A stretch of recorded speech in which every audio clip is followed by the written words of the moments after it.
Hi there, this is Rajat here, and this is part 2 of the how to answer the assurance question. Will this work for me? Is this for me? Will this work in my industry? Can I also get slim? Can I also become a better parent? Can our company also increase their profits? Regardless of whether you're in a corporate situation or a in-person sales with an individual customer or a family, at some point if you get asked this question, will this work for me? Why to never answer that question and definitely not answer that question in a yes. Okay, now first of all, thank you for watching the previous video. For some reason the video quality was not all right, but still a lot of people watched it, a lot of you guys commented on it, so thank you very much. In this particular video I'll just quickly go over some of the elements just once again for a quick recap, and then I'm going to give you some super solid information on what is your role if you're a salesperson, if you're a business owner who is who is driving the sales for their business themselves, if you're a consultant or any kind of such person who is driving the sales of their business themselves and often find yourself in a direct hand-to-hand sales situation, in a kind of a webinar sales situation, in a one-to-one direct sales or virtual sales like a Zoom. These days a lot of sales people are doing Zoom calls also, Zoom sales situation or something like that. Why to never answer that question, which is, will this work for me? Will this work for me?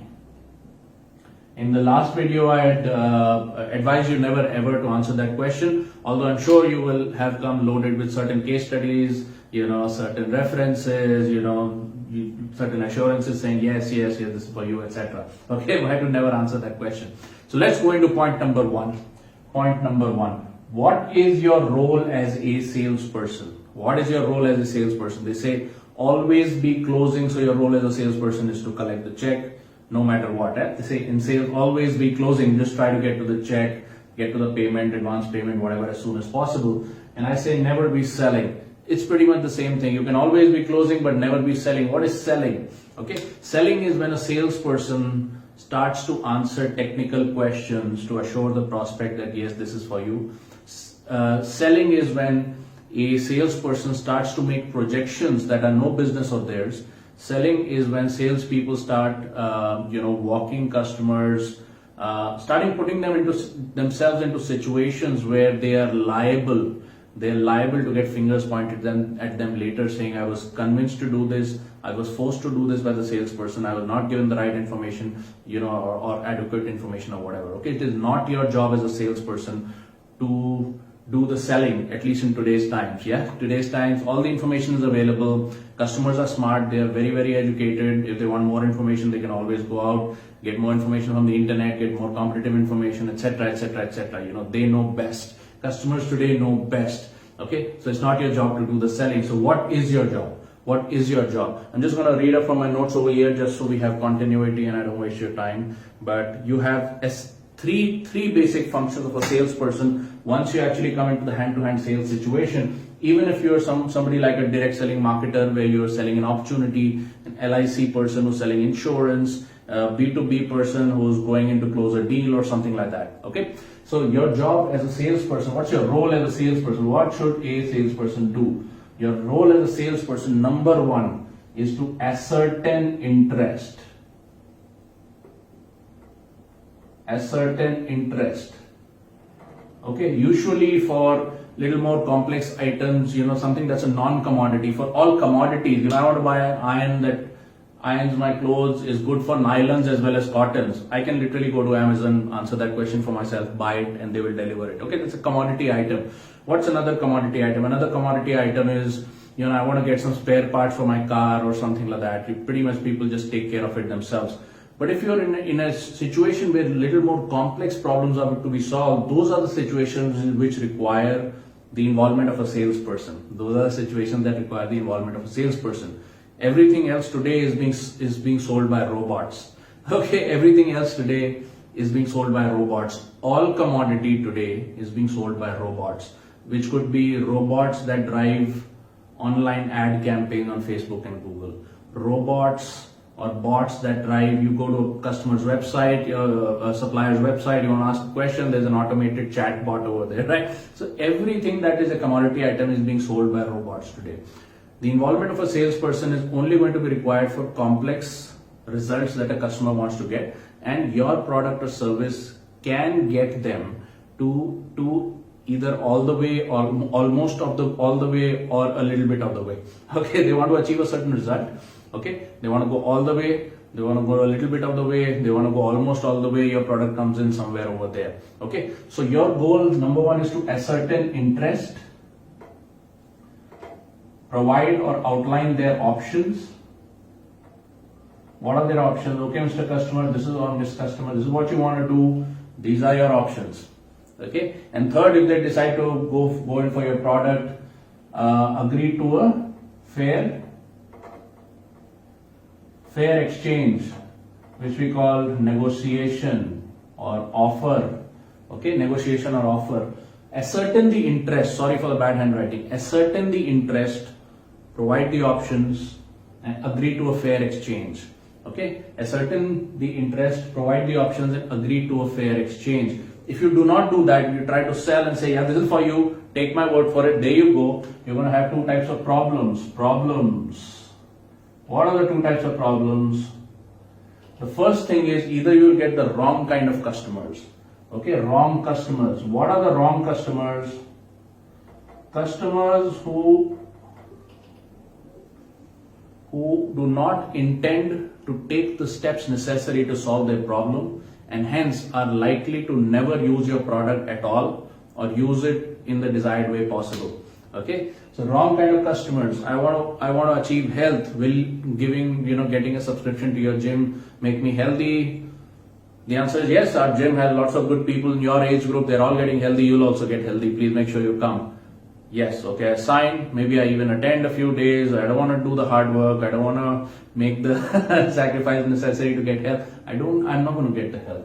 Okay, wrong type of customers. If you have too many of these customers, it will add a bad image to your business. If you have too many of the wrong type of customers, it's going to add a bad image to your business. These days, businesses are 360 degree. What is 360 degree? Not only do you have to make sure that the customer gets the result, you have to round it up 360 degree to make sure that they become your referenceable customers. Either they give you a testimonial, either they give you lots of references, all of that business that comes to you. Okay, so either you get the wrong type of customers, you'll just be wasting your time aggregating a lot of customers. Over a period of time, the business will come to nothing. You will have no ascension model. You can't sell more things to the same customers. They're not going to send you more customers anyway. And there is no way you can utilize the relationship for any other, business growth. So wrong type of customers. The second thing, you'll have a liability problem. What's a liability problem? Customer complaints saying that just because you told me that this product is going to help me do that, now it's not going to help me do. Now it's not achieve me that result. So, I want to badmouth you. I want my money back. I want to sue you or whatever. Okay. So wrong types of customers and liability issues. Okay. So do not get into that. It's not your role. Your role as a salesperson in today's time, very simple. Ascertain the interest, provide the options, and agree to a fair exchange, which is based on this I believe is a fair exchange. Okay, which is pricing and negotiation. Okay. Now what happens is that there are three distinct parts of this. There are three distinct parts of this sales process or the sales meeting. When you go and shake hands, and you start the meeting takes maybe 45 minutes, maybe an hour, whatever. You have a webinar, it takes an hour or whatever, right? The first part is ascertain interest. Okay, ascertain interest. Okay, the second part is show them their options, even if those options are not provided by you or your company. Not provided by you or your company. So, for example, in the direct selling industry, in the multi-level marketing industry, they routinely say your options to make money are three types of options. Either you have a lot of money, put it in real estate. Either you have less money than a lot of money, put it into stocks, which is no guarantees, or you put it into your own business, which is again going to cost 10 lakh rupees of investment, or you become a direct selling agent and you have everything done for you. You have the products, all you got to do is build the volume. Those are your options. And obviously, three of those four options may not be workable for the customer, so they say, okay, the fourth option is good for me. Yeah? So show them the options. Show them the options. And the last one is fair exchange, which is pricing and closing. Okay, fair exchange is pricing and closing. Pricing and closing. Okay, now here's the thing. There are 3 separate stages. So the questions at all these 3 stages are also kind of earmarked. What are the questions that indicate that a person is still at this stage, the customer, and they are still wondering whether their interest is good enough or not, right? So when you say, hey, Mr. Customer, Miss Customer, this is what you want to do. You want to get guitar classes? Yes. Why are your guitar? How much are your guitar classes? Whatever. Why is it so expensive? You suddenly get into a sales situation. You say, let me understand your problem clearly. You've done your research on the internet and you have realized that you don't want to give your kid guitar classes. They're like, yes. And you want to do that because, why do you want to do that? Oh, because they have this thing in their school where they are graded on it, but the school is not doing a good job of teaching them. So that's a great interest. That's a great level of interest. Why? Because now the school mandates that they have, whatever they want to, they have to become guitar players or whatever. The second thing is, oh, my kid is actually, they have this friend who's a good guitar player, so they also want to become guitar player. That's a lower level of interest. The kid is going to come to your class after 2 attempts. If they find out it's not good for them, they'll probably quit. Okay, so levels of interest have to be ascertained over here. Now, the questions that they have over here are going to be very, very different. The questions are, what is it? How much does it cost? How long is it going to take? What are the other things I'll have to buy, etc. That's ascertaining interest. Okay, there are certain questions you will get at this stage. Then when you're showing them their options, what are the options to learn guitar? You could go to YouTube and learn yourself. You could buy some books that actually teach you. They have the whole keys and notes and everything in there, and you got to learn all that, and then you got to self-teach yourself. That's one of the options. What are the other options? There are 2 or 3 guitar classes in our area. These are the different competitions, and then we are over here. What is it that I am offering? What is it that they are offering? And then the questions that customers ask over here are very different. The questions that they ask are, how much time is it going to take if I read my own book? How much time is it going to take do you know any good YouTube videos or YouTube channels where my kid can learn for free or something like that, right?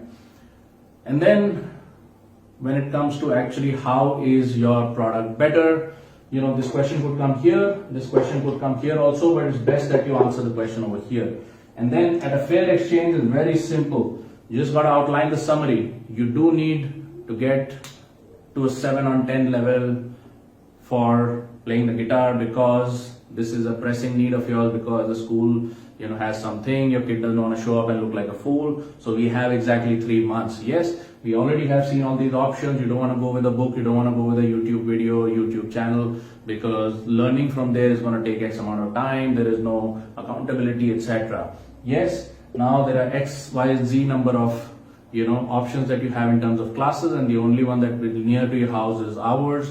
We have all these premium options, and you want to go with option B. Yes, no, boom, done. Okay, now the question is, do you have a discount? What else can you provide me? What assurance can you give me? What if my kid is unable to learn? What are it's all about the value and the trust. It's all about the value and the trust of the program, not of your business, not of the things that you have offered. But now that I'm spending money, what is the guarantee I have that this is going to happen in 3 months? What is the guarantee that I have, if this doesn't happen in 3 months, what do I need to do? What is the best price you can give me now that I want to sign? Give me like an on-the-spot discount. That's what happened. Okay, that's a fair exchange of value that is being negotiated. Now the question of whether this can work for me or not does not belong here. Does not belong here. So a lot of times you will go through sales presentations, or you will go through if you're a multi-level marketer, you'll go through the business opportunity presentation.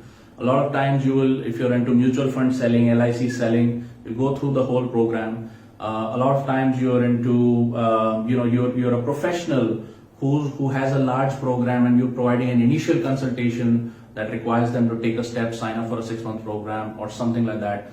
Or if you're a B2B consultant, which means you're selling to other businesses, you're a salesperson for one company selling to another company, and then you're looking at high ticket deals at that point. The fact that they are not yet sure that this can happen for them means only 2 things. Either they've not been listening, or you've not been following the proper process. Either they've not been listening, or you've not been following the proper process. Because this question does not belong here. This is a question of self-assurance. A customer doesn't even know if it is for them or not. This question should have been taken care of at this stage or at the marketing stage.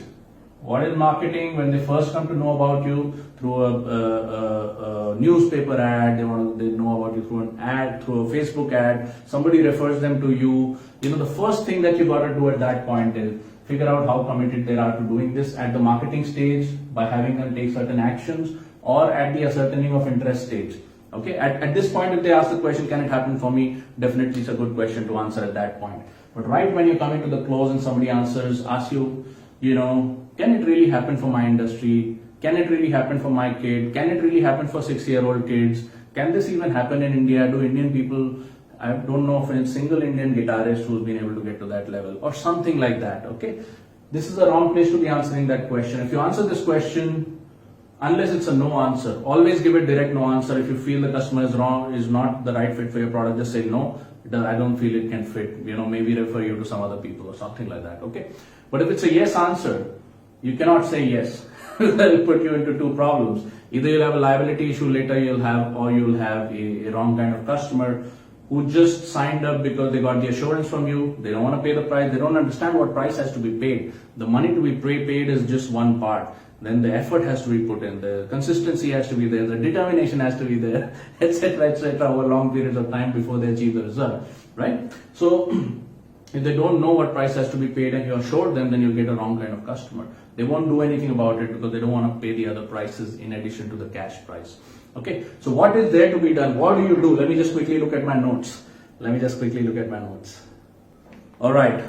So the first thing that you could do is, if you are faced with this question at the point of closing, okay, is especially if you're in a group sales situation, if you're doing like a webinar, if you're in a sales meeting with a bunch of people sitting in the room and somebody asks this question, you don't want to address that question because that takes away the attention of the rest of the group away from the actual taking action at this point, right? So at this point, what you got to do is, the flat answer in a group sales situation is simple.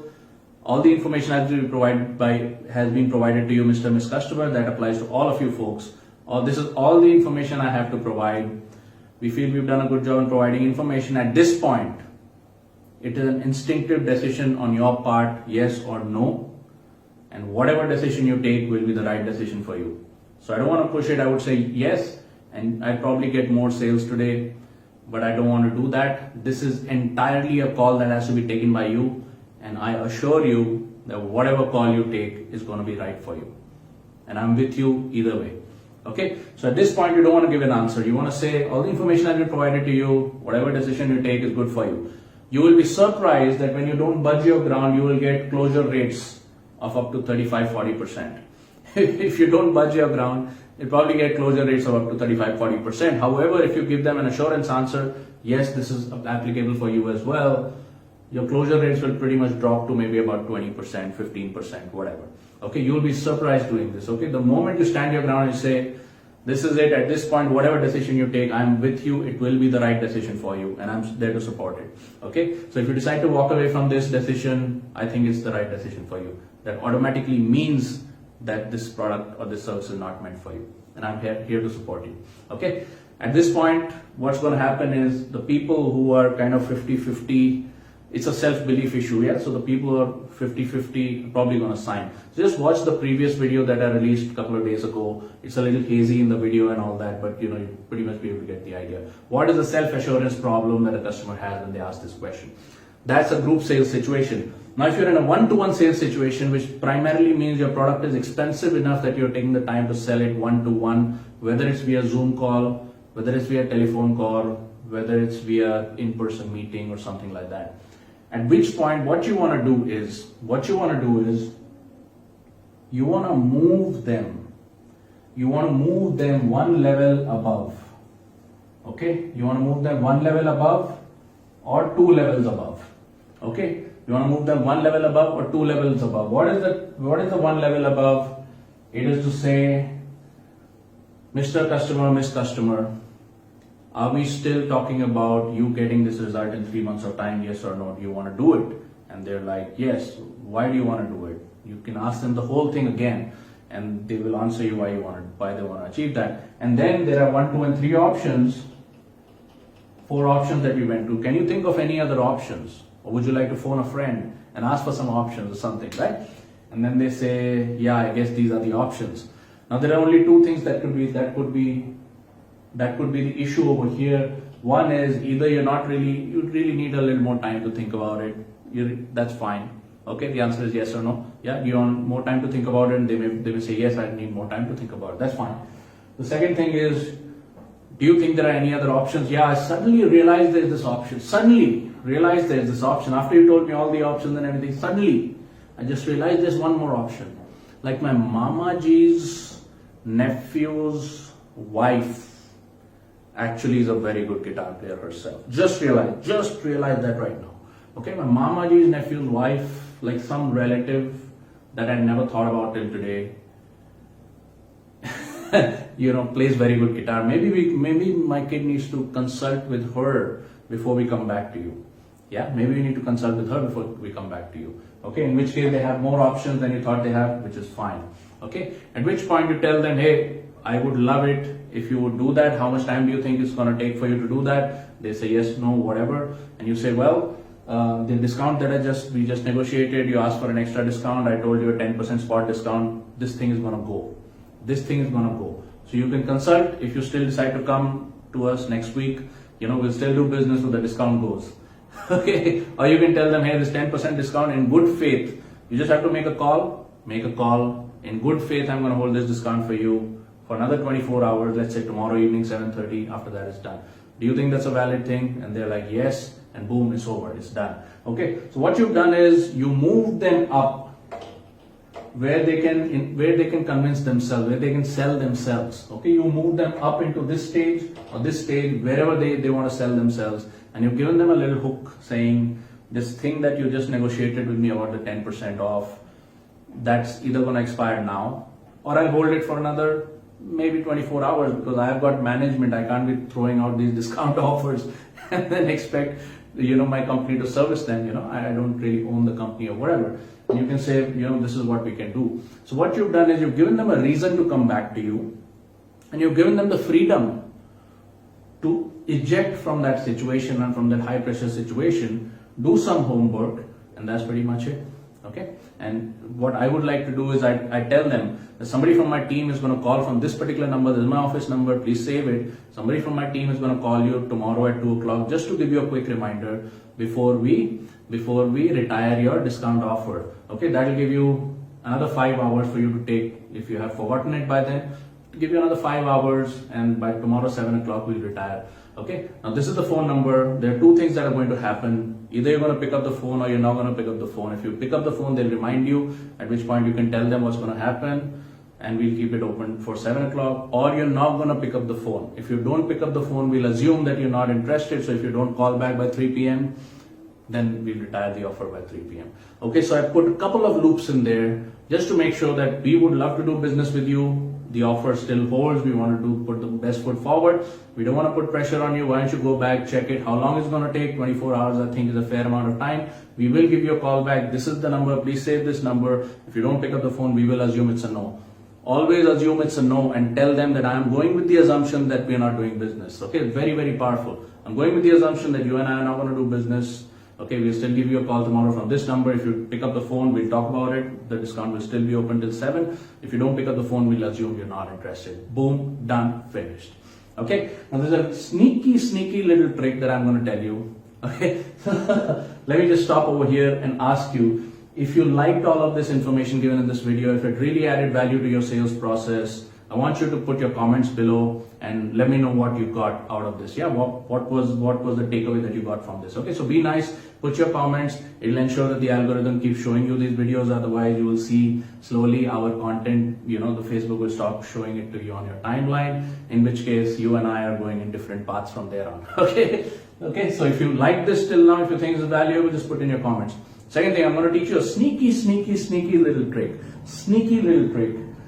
Yeah, ninja level underground trick that's gonna double or triple your profits, and it's gonna almost increase your customer closing rate for your core product by at least 30 to 35% guaranteed. Okay, it's gonna double your profits if you do this as a business owner, even as a salesperson, and at closing the main deal, which is your whatever your guitaring classes or whatever it was, it's gonna literally improve that closing rate by 30 to 35% guaranteed. guaranteed. Okay, and that is this. That trick is this. That when you send them up, okay, you must always have another product that they can consume very, very easily, easy to buy, easy to use, easy to consume, and immediate results. Okay, so easy to buy, immediate results, and easy to consume. Okay, so at this point, you don't want to give them any allied products like, okay, by the way, even if you don't come to our classes, please buy a guitar from us. That's a very high ticket sale. Yeah, guitars cost very expensive, right? So you don't want to tell them that. But in order to make this interaction tighter, where they go one level up, they leave, they do whatever, they are reminded not only by a phone call, they're reminded by something else to come back to you. But this, my friend, is not going to be a free product. This is going to be a paid product, which is going to be an extremely low ticket paid product that hooks them into you. Why? Because every time they see that thing, they're going to be reminded of you. Okay, so what you can say over here, one thing I absolutely love is, why don't you pick up our free guide? It has 200 pages, print a 200-page guide, with all kinds of things, which talks about 6 levels of guitar playing, which talks about 7 customer stories. Yeah, it talks about the 10 things you can do to learn guitar at home. Yeah, it has a bunch of different content and costs 250 rupees. And why don't you take it? Okay, why don't you take it? And they pay 250 rupees, and then they say, well, what if we come back and do business with you tomorrow? You're anyway going to teach us all these things. That's fine. If you buy it today and come tomorrow, I'll refund you the cost of the 250 and you keep the guide.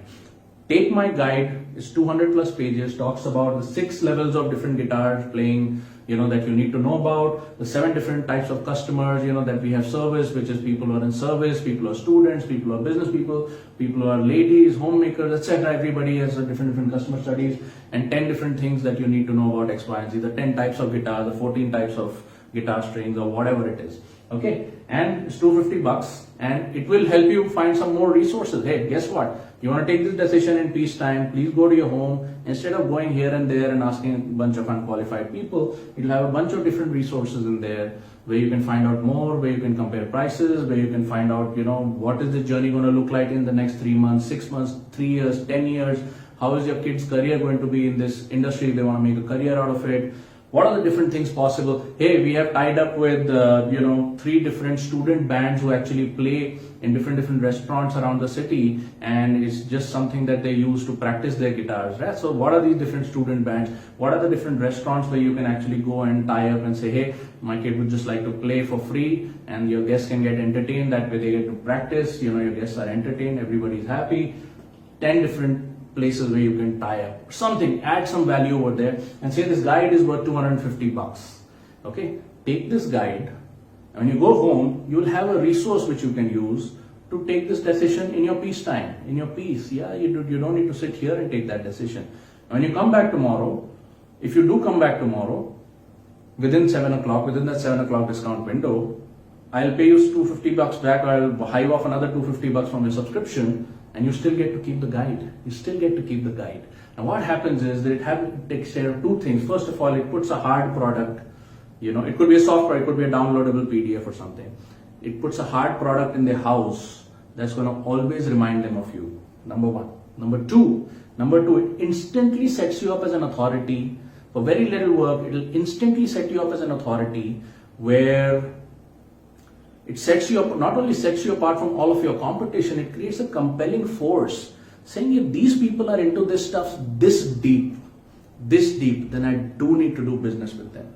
Nobody likes to do business with a generalist. Everybody likes to do business with a passionate specialist. Yeah, so that's a sneaky little trick. Not only that, in that guide you can have discount coupons saying, take a discount coupon for 3 classes. That means they don't want to go for the 3 months, but they would like to take a discount coupon for 3 classes only. And they say, this is pretty good. Why don't we bring the kid in and take a discount coupon for 3 classes? 20% off guitars if you buy it from us. 20% off guitars if you buy it from us. Boom, amazing. Every little piece of information in there should have a little link, or it should have some information. It should have a voucher that they can bring, or a coupon that they can bring to get a little more discounts, a little more stuff at your, at your business house. And that brings you and them closer and closer using little transactions. Nobody's winning or losing with $250, but the interaction becomes stronger every time money is exchanged. Yeah, so that's why you never give out these guides for free, never give it out for free, but always charge a little bit of money, like $100, $50, whatever. Yeah, so that's the sneaky little trick I talked to you about. Okay, so I hope this was of value. If this was of value, do put in your comments. Now, how do you build these product lines together? If you'd like to see real case studies of how these product lines can be built inside of 30 days, even if you're a corporate professional who has never done business before, or even if you're a multi-level marketer who has literally only one product line, which is your MLM company's product line, or you're an LIC agent who only sells LIC, how do you build all these different product lines so you start getting paid from 2 or 3 ways instead of that one product line? And how do all of these product lines feed into each other to double or triple your conversion rates as compared to your competition? And how do you increase the closing rate for your core product by 20, 30, 40%? We've got sneaky little secrets in our free masterclass, which is called startupfrat.club/product. It's startupfrat.club/product. Okay, it's 40 minutes of solid training that will probably add value to your understanding about these things by almost 50,000 rupees or more, guaranteed. So go ahead and check it out. And at the end of that class, you may also get a discount coupon to work with us if you want to work with us and build out these product lines for yourself over the next 30 to 90 days. All right. So that is it for this video. I hope you liked it. I'll see you in the next video. Bye-bye.